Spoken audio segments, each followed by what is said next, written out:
Hello there. Welcome to this SSL Addendumcast supplemental. Unfortunately, we will not be able to play this week. There were some family matters for some of the players and DMs involved, so we were just doing a quick 10-minute SSL recap with me, Aenir, and Liam Cowboys, also known as Liam Ryan. Hello. So, Excited to be here. yep. So, we've got some interesting things going on. The cup draw was made. Oof. Like, literally. That's not nice. Oof. So, we'll go down in order. First group is Romana, Paris, Kaaba, and London. That's a pretty interesting lineup. I think, excuse me. I think, and no offense to Romana or Paris, I think Kaaba and London take that group. Would you agree? Yeah, I'd probably agree there. Because they're two D1 teams, obviously, so makes sense. Next group is Accra, Montreal, Reykjavik, and Sao Paulo. Yeah. Who you got there? I probably got Sao Paulo and probably Montreal, but Reykjavik did finish the season well last year, so maybe Reykjavik. I think Sao Paulo and Montreal, because Montreal was third. Granted, it was by a little Oh yeah, ways, but yeah, probably group Montreal. Group C, the potential marshmallow group: Cairo, Kapstadt, Laos, and Tokyo. And that's no offense to any of those Oh, clubs, but just the way the movement three of those clubs, but the way the positional move or the personnel movement this season, woof. I think probably yeah. Tokyo and Laos, but Yeah, that's probably where my thoughts lie. Plus, probably the better of the two other teams, but either of them could probably come on top. potentially. And finally, group of deaths have nothing on this one. Athens, Yeah. Catalonia, Hollywood, and Seoul. First off, to I, whoever did this draw, we both hate you so much. seriously, are we even gonna I'm one for optimism, but are we even gonna get a winning in this group? I, Seriously, God, there's no it's there's entirely no team possible. in there that Yeah, yeah. There's no team in there that like, oh, okay, I think we win there. I'm confident that we win that one. I mean, there's a bit of we could win any of them games, but it's like, do we? okay. As the Is a different as a story. GM, I am optimistic, but as a realist, I'm looking at some very hefty losses for Seoul. I looked it up. Going like 0 for 9 on free agents who didn't get re-signed immediately at the beginning of free agency period. And I mean, we traded for Rashford, but I mean, one man can only do so much. And that's even with the Yeah, loan in for David Doug from Kapstadt. There's only so much we can do when the free agents aren't coming. yeah, 100%. I think so. I think we're just lacking in the depth department, to be honest. If we had a little bit more depth, I think we'd be able to do a bit more in the Funny cup thing, and I D1. I don't think it's depth because you get what, 2 subs if you choose. Yeah, I'm not worried about depth in that manner. I'm worried about our midfield getting overrun, and that's no offense to you, Rashford, or Kennedy. But you've got 2 really yeah, young players in Rashford, and I mean, you guys are what, a little under half of what Rashford got, something like that. yeah. We are pretty young compared to what Yeah, Rashford provides. which but I'll give the listeners a peek behind the screen here. We were recording yesterday because we were going to play. Midway through the recording, the drive disconnected for some reason. I don't know why. I didn't hit it or anything, and the file was corrupted. So we were gonna reschedule, and then due to stuff we couldn't play today. So this is just a quick recap. And I mentioned it there. It's just like, I'm happy with Rashford. Traded Jirasek in a first for Rashford because Jirasek was inactive. Tried to get him to come back, never got a response, so had to make a move. Mm-hmm. That being said, holy hell! I mean, one man can only do so much, and because we're in Div 1 with some tough players, and I know you guys are still growing as players, TPE wise, there's only so much we can do. So that's why I usually run you guys as defensive wingers, or defensive mids each side. Hopefully, it cuts down on the shenaniganry of like the game just going, oh, you're just, your stats aren't the same, so you just get pantsed every time you go out there. Yeah. I think that definitely it's sort of like that we developed, but it's also like that we're sort of half the TP of most of the good wing backs in D1. So it's gonna be like defending against it's gonna be certainly tough, I think. I feel it'll be very tough to outdo the other teams in D1. But I have to be optimistic. Especially because for Seoul, because we've been thin on defense for so long, I think we have a decent amount of attacking talent. But as we saw from the first game, 6 shots, 0 on target. You need that middleman to be able to hold and spray the ball out to where it needs to go. Because I ran 3 strikers, and it did 3 strikers and an attacking mid did nothing. The attacking mid had like a 5.9 rating. It was red. We barely got any attacking opportunities in the game versus Kaba.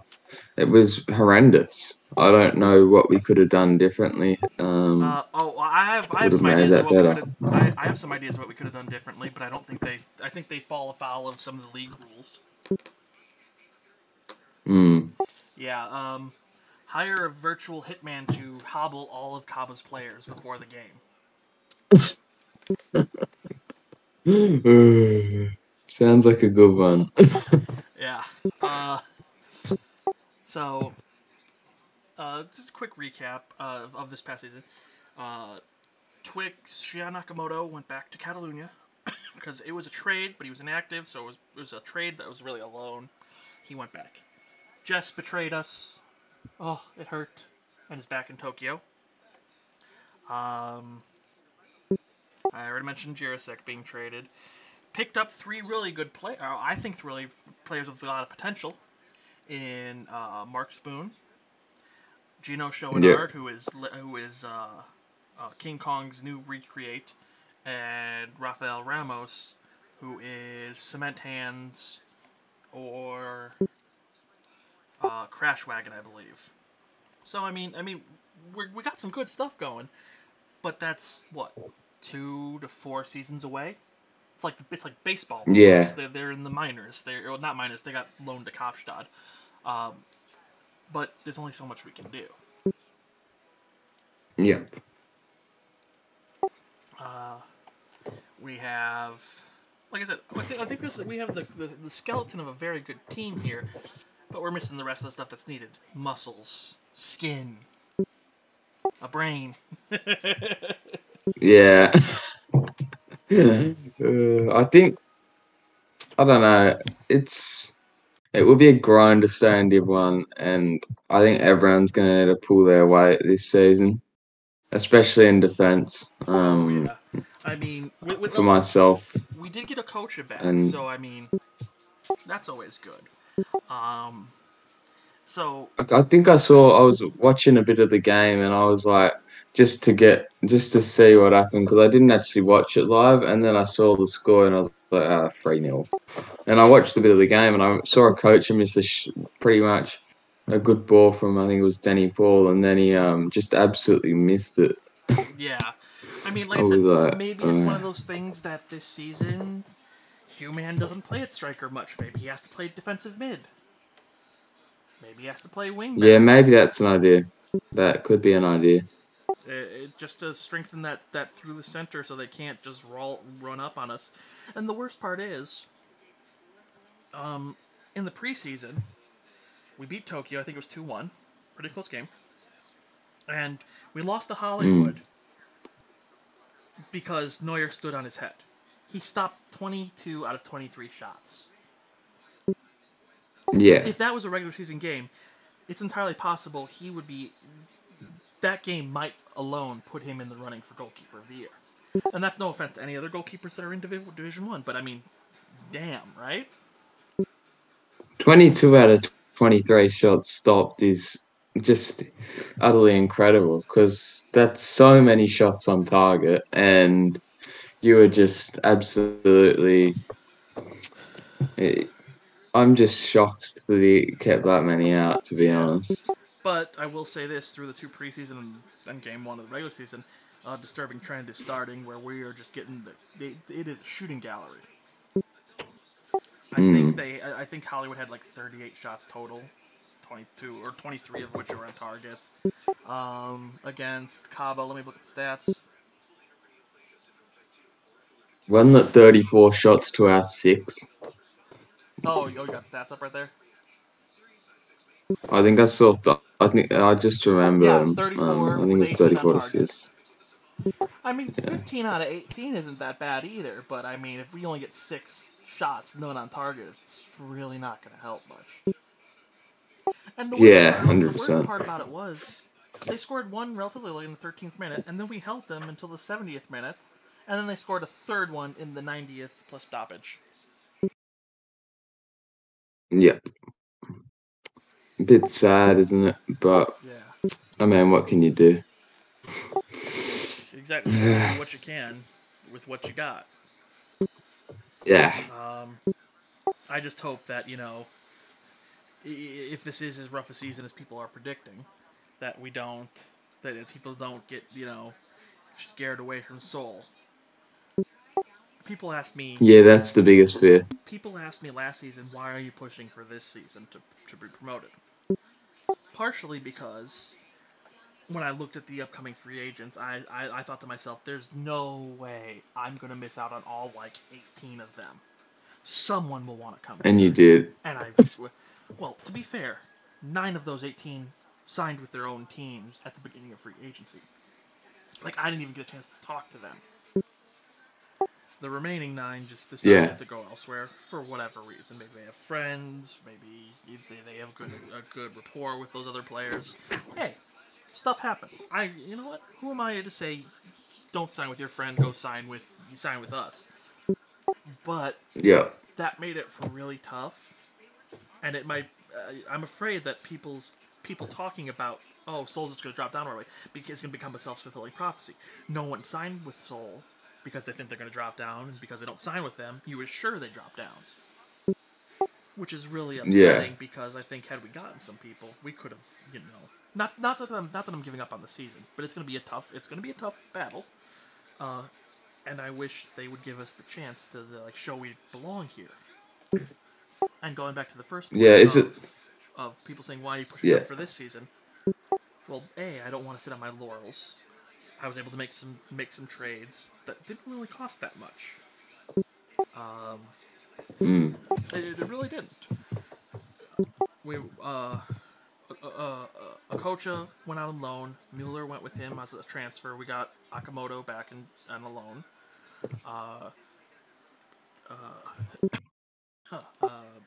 Soderbergh wanted to come here, play with someone she knew. Awesome. We got a really, really kick-ass midfield there. Hugh Mann really came into his own as a striker. Our defense did enough. Cole going inactive sucked, but I mean everyone else kind of did enough. And like I said, it all came together. Neuer was having a great game or a great season. King Kong came back and had good season in his limited appearances. I want to say their goals allowed per Yeah. 90 were some of the lowest in the league. I don't think any of them won keeper of the year, which also announcements for Division 2 awards came out just a couple hours ago, so we'll talk about those in just a second. Yeah. So I've got a question. Is it sort of like a strategy for some managers to just not even push for D1 some seasons? Because it's like, from what it sounded like to me, it's like, oh, why are you pushing for D1 when you can stay in D2? No, like, people want to be in D1, but I think the people I talked to felt that Seoul's opportunity was this season. Like, have everyone Yeah. grow and then push this season. I went for it last season. A, I wanted to make a splash this first season as a GM. Who doesn't want to make a splash? And B, if you're constantly waiting for the perfect moment, you'll never get the perfect moment. You gotta strike when you can. Mm. And no offense to any teams in D2, but the way things broke down, Laos was in between managers. They had someone, or they had Furious Chicken now, but at the beginning of the season they had nobody. They had a steward. Accra was still rebuilding. Cairo was rebuilding. I think they have a steward right now. Kopstad came off quite possibly like the worst Div 1 appearance and came down. I think they scored like 3 goals on the season. Ragevic's on the way up, and Montreal's always in the running. Montreal's in the running, and Paris was up, so London came down. So it's like, and this is not, like I said, I'm not trying to insult any D2 GMs. I just thought the way the rosters had worked out, our biggest concern for Seoul was London and Montreal. They were the closest there. Yep. Because Kopstad came down, but everybody left, it seemed like. So it was like, oof, this is going to be a rough year for them. And it was. Yeah. And London, even though they lost players, they have got an amazing brain trust over there with TVC and Valpix, and they're so good with what they do. Mm. Then you have Montreal, who's like always at least to my recollection. Granted, I was only the assistant for like 1 season and then running it last season. It really felt like to me, from the outside looking at it, always feels like they're always in that really close third spot, just can't get over that hump. So, Yeah. looking at it, with very few moves, we were able to really, really push for it, and we finished with like 30 points on the season. Had a rough game which stopped us from getting 33 against actually Montreal at the end. But we had already clinched it. And, I mean, it sucked to lose, and I'm not saying I didn't take it seriously. I took it seriously. But whereas, like, a lot of games last season, I was running 10, 15, etc. huge amounts of practice sims, I only ran, like, 2 or 3. Results looked really good. Yeah. And I was like, okay, I'll just run with that. But, I mean, even then, last season, if you look at the cup games we handled, I think Laos was in our cup last year, right? Yeah, I think so. It was Hollywood, Laos, I think it was Kaba, and us. Close loss against Kaba. Beat Laos. And we got destroyed by Hollywood. I think it ended up being 5-2. It was like close. I think it was like 3-2, 2-2. And then at the end, they just took off and said, yeah, we're done with you. I mean, Yeah. that's what Hollywood does. 100%. That's what 110 times they do it. Wait, so what was the thing with Jess leaving? Was that like was she not a free agent She or was on loan. was that was a so it wasn't like a free agency? We couldn't pick her up in free agency or anything. She is still under contract. Yes. Oh yeah. Okay. Fair then. So yeah. So we're going to Division 2 winners.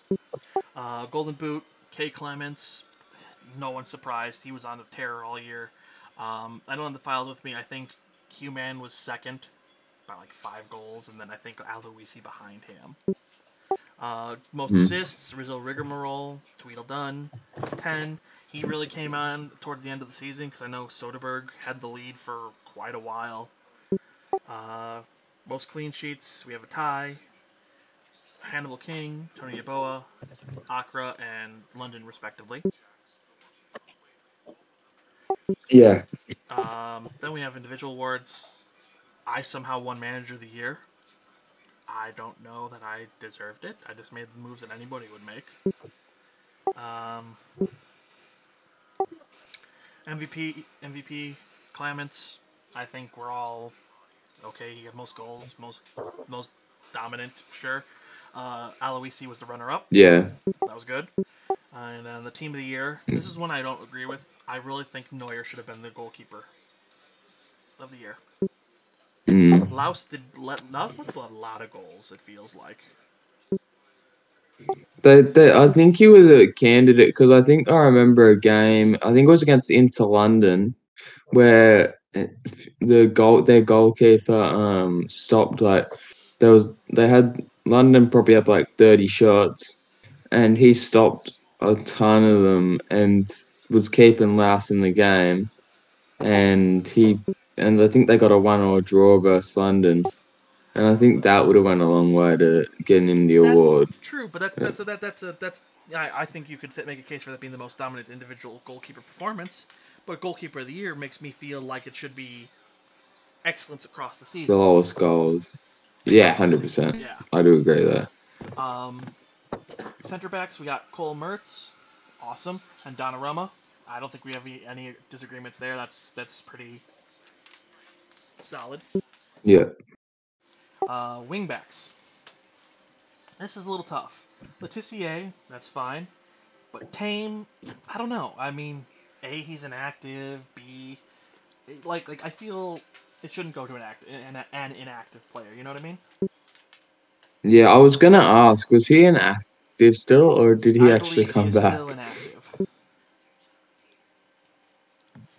Jesus, I think. Oh, well, he last posted March 17th. So that was him accepting his contract. A month ago. Yeah, it was him accepting his contract. So his last update was February 23rd. So he isn't updated for a Yeah. while. This is another one I disagree with. Central mid, Bismo Funyuns, and Shion Nakamoto. Bismo Funyuns, great player, good user. I think Soderbergh should have had that. Everyone talked I about agree. how Soderbergh in Div 2 is a cheat code, did everything we asked, bossed the midfield with Nakamoto, and not even a mention. That's rough. Yeah. Wide mids, Zizou Lapta and Rizzo Rigmarole. Sorry about that. Let's see. We have Lapta and Rigmarole. I don't think anything's wrong with that. Not a whole lot of teams played wide mids. We did. I think you guys had a good season, but just like I said earlier, you guys are still young. Your awards will be in the future. Yeah. And then finally, the last two for strikers, Clements and Aloisi. I have no argument. Wait, so what position would have me and Kennedy and Juracek would have been considered for? Would it have been wide mids or wing backs? Wide mids. It's your primary position. I think for both of you, it's mid. Well, technically, both of you are mid right, even though I occasionally played some of you on the left side. Yeah. And then finally with the strikers, Clements and Aloisi. So yeah, I'm not in any argument with that.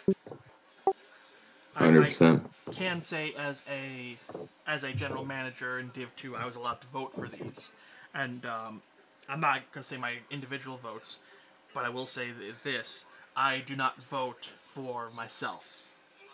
Human, like Ainier, the user, is not voting for Human in any award because I felt that was that would be a bit improper. Yeah. I will gladly vote my teammates up, but I will not vote for Human for any of these awards. But before you say, I will say this: I did not vote a straight Soul ticket. So people who would think, oh, he's just voting his teammates because he's the GM. I don't vote the straight team ticket. I did switch it up. Yeah. I think I put Clements as MVP because how can you not, and put him as one of the strikers. But when they deserved it, I did vote for Soul players. Unfortunately, there is no Rookie of the Year, but apparently in a couple of weeks, there will be a new award for rookies. So who would you have had as Rookie of the Year? I'm just out of curiosity. That's a bad thing. Everything I just said about not voting, I'd vote Gunnar Kennedy, but for two main reasons. Number one, came off the bench a lot, occasional spot start, did what we needed. I think I played him. He's same position as you, wide right, wing back right, full back right. But he also played defensive mid at least once. I think he played left mid a couple times. He played attacking. He was Attacking mid. versatile. He played attacking mid once, I think. Yeah, attacking mid right twice actually against Montreal both times I think. And also, to be perfectly honest, I don't remember who else was a rookie. I was so focused on my team that I didn't go out and look at who else was rookie wise. I didn't. Yeah, I didn't really have it. I wouldn't have a clue on rookies. Yeah, like other players, like Clements, I can look up his stats and say it really easily. Oh, he had the most goals, no problem, or something like that. Rookies are a little bit harder to look at. I'd have to go into in depth for each team. And last season, I was so worried about trying to get Soul's house in order to try to fix that. Yeah. Okay, we're at 26 minutes in. Do you have any finishing thoughts? No, that sounded good. Hopefully, Sol can stay up this season. Definitely. So, thank you for listening. Hopefully, we resume our adventure cast next week or the week after. Watch the podcast space for episodes. Thank you for listening. I'm Aenir, player Hugh Mann, and this is Liam Cowboys, player Liam Ryan. And thanks for listening.